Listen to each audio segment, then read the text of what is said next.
Big boss ఇంట్లోకి Venu Swamy season కే highest remuneration. Big boss 8వ season హడావిడి మళ్ళీ మొదలైంది.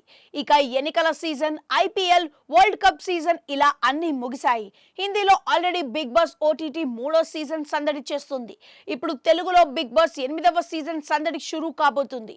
ఇప్పటికే కంటెస్టెంట్లు విషయంలో లీకులు వినిపిస్తున్నాయి. ఇప్పుడు వినిపిస్తున్న పేర్లు చివరి వరకు ఉంటాయో లేవో తెలియడం లేదు. కానీ ఇంట్రెస్టింగ్ పేర్లు మాత్రం చక్కర్లు కొడుతున్నాయి.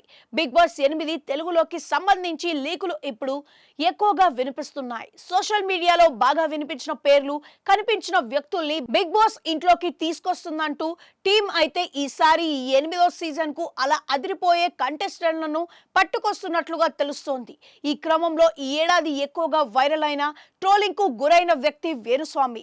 ప్రభాస్ పని అయిపోయిందని, సినిమాలు హిట్ కావని, తెలంగాణలో కేసీఆర్, ఏపీలో జగన్ వస్తాడని చెప్పడం, రిజల్ట్స్ చూసే తేడా కొట్టేయడం, ఆ తరువాత వేణుస్వామి అందరూ తిట్టడం, ఇంకెప్పుడు ఇలా పబ్లిక్ ప్లాట్ఫామ్ మీద ఇలాంటి విషయాల మీద జాతకాలు అంటూ చెప్పను అని వేణుస్వామి నిర్ణయించుకున్న సంగతి తెలిసిందే.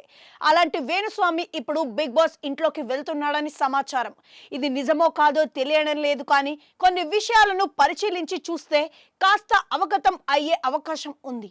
వేణుస్వామి ఒకవేళ బయట ఉంటే పూజలు, యజ్ఞాలు, హోమాలు అంటూ లక్షల్లో సంపాదించుకుంటూ ఉంటాడు. ఒకవేళ బిగ్ బాస్ ఇంటికి వెళితే ఎన్ని వారాలుంటాడో తెలియదు.